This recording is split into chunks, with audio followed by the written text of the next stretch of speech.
Panalo ba ako? Ka-stress.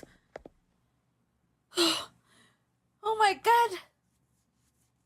I am currently doing a Tagalog stream right now. It's true, you have to deal with troublesome customers. If you don't like it, that's fine. Just beat them up, take care of yourself.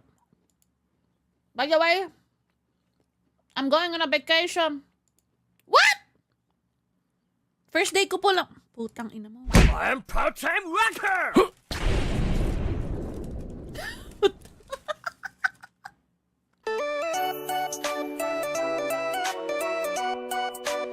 Mabuhay, no, Maririn, you will summon the Filipinos.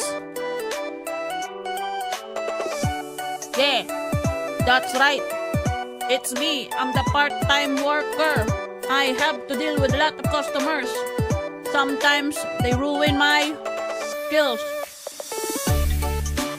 Sino ba naman ako mag-judge? Pero kung kayo naman ay makulit, edi syempre hahampasin ko kayo.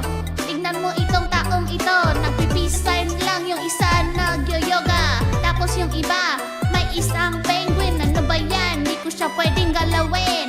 Isa nagmumura, putang ina mo rin.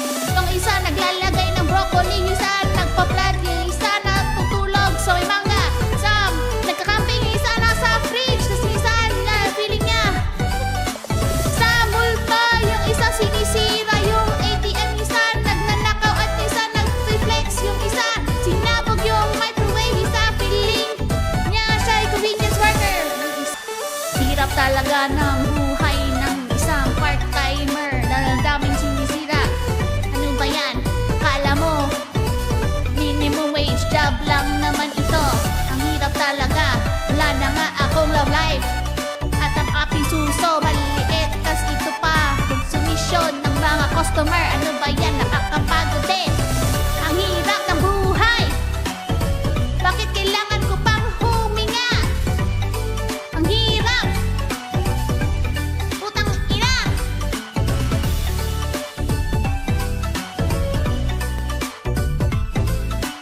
Putang ina nyo.